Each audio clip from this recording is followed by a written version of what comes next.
এইফালে আকৌ মানুহজনে গাহৰি মাংস অকণমান আনিলে, তাকে এইখিনি বইল কৰি লৈছোঁ। প্ৰথমে ইয়াতে অকণমান নেমু চেপি দিছোঁ, আৰু এনেকৈ নেমু চেপিলে ইয়াত যিখিনি লেতেৰা থাকে সকলো চফা হৈ যায়। আৰু মায়ে ক'লে অকণমানো মছলা নিদিবা দেই, ইয়াত পেটটো বৰ ভাল নহয় বুলি ক'লে। সেইকাৰণে ভাবিছোঁ মছলা নিদিয়াকৈ, বিলাহীও নিদিওঁ আনকি, কাৰণ বিলাহীটো দিলেও গেছ হৈ যায়। আৰু সেইকাৰণে মছলা নিদিয়াকৈ কেনেকৈ ধুনীয়াকৈ বনাব পাৰোঁ তাকে চেষ্টা কৰিছোঁ, আৰু বহুত ধুনীয়া হৈছিল খাবলৈ। প্ৰথমে এনেকৈ আলুকেইটুকুৰা অকণমান ফ্ৰাই কৰি লৈছোঁ। এইখিনি ফ্ৰাই কৰি হৈ গ'ল। আলুখিনি এতিয়া নমাই ল'ম। একেখন কেৰাহীতে এতিয়া পিঁয়াজ দুটা কাটি লোৱা দি দিছোঁ, আৰু এতিয়া পিঁয়াজখিনিও ভালদৰে অকণমান গল্ডেন কালাৰ অহালৈকে ভাজি ল'ব লাগিব। দেখিছেনে? এইখিনি অকণমান ৰঙচুৱা হোৱাত এতিয়া থেতালি লোৱা আদা আৰু নহৰু খুন্দি লোৱাখিনি দি দিলোঁ, আৰু এইখিনিও অকণমান সময় এতিয়া ভাজি ল'ম। কেঁচা গোন্ধ যোৱালৈকে ভাজি ল'ব লাগিব।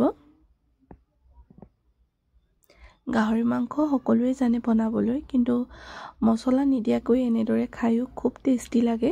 একেবাৰে চিম্পুলকৈ বনাইছোঁ। আৰু এতিয়া বইল কৰি লোৱা মাংসখিনি ধুনীয়াকৈ ধুই ল'লোঁ, আৰু এইখিনি এতিয়া এড কৰি দিছোঁ। এতিয়া ভালদৰে এইখিনি মিক্স কৰি ল'ম যিমান পাৰোঁ। আৰু এতিয়া মাংসখিনি মই কিন্তু ড্ৰাই কৰিব লাগিব, কাৰণ মানুহজনে কৈছে ড্ৰাই কৰিহে খাব বোলে মাংস। আৰু এতিয়া দিছোঁ সোৱাদ অনুসৰি নিমখ, কিমানটো জোখত প্ৰয়োজন হয় আপোনালোকে এড কৰি দিব, আৰু দিছোঁ জোখ অনুসৰি হালধি গুড়ি। দেখিছেনে? কিমানটো জোখত প্ৰয়োজন হয় আপোনালোকে দি দিব, আৰু ভালদৰে এবাৰ মিক্স কৰি দিছোঁ। এয়া এইখিনি অকণমান সময় ভজাৰ পাছত এতিয়া ফ্ৰাই কৰি ৰখা আলুখিনিও দি দিলোঁ। এতিয়া এনেকৈ অকণমান হেতাখনেৰে লৰাই এতিয়া ল' টু মিডিয়াম ফ্লেমতে অকণমান সিজিবলৈ দিম, মাংসখিনি ঢাকন দি। দেখিছেনে? আৰু যিমান পাৰে ঘন ঘনকৈ লৰাই ভাজি থাকিব লাগিব। আকৌ অকণমান ঢাকন দি দিলোঁ। এনেকৈ লৰাই আপোনালোকে যিমান পাৰে এইখিনি ভাজি থাকিব, কাৰণ গেছৰ ফ্লেমটো বেছি কৰি দিলে এইখিনি জ্বলি যোৱাৰ চান্স থাকিব। এতিয়া অকণমান পানী দি, যিহেতু আলুখিনিও অলপ সিজিব আছে, মাংসও সিজিব আছে, নাম মাত্ৰ পানী দি এতিয়া এনেকৈ লৰাই এইখিনি ভাজি থাকিম। দেখিছেনে? ভালদৰে এবাৰ মিক্স কৰি ল'লোঁ। এনেকৈ অলপ সময় 20 মিনিটমান ভজাৰ পাছত এইফালে মোৰ মাংস ৰেডি হৈ গ'ল। আপোনালোকে যদিহে এনেদৰে বনোৱা নাই, এবাৰ নিশ্চয় ট্ৰাই কৰি চাব। খুব টেষ্টি হয় খাবলৈ এনেদৰে বনালে।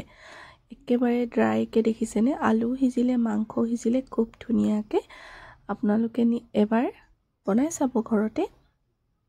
গৰম গৰম ভাতৰ লগত এনেকৈ ড্ৰাই কৰি খাই বিৰাটেই টেষ্টি লাগে। ইমান সময় মোৰ ভিডিঅ'টো চাই থকাৰ বাবে অশেষ ধন্যবাদ। আকৌ লগ পাম আপোনালোকক খুব ধুনীয়া এটা ভিডিঅ'ৰ সৈতে। আৰু এয়া চাওক, খুব ধুনীয়াকৈ মাংস সিজি গ'ল।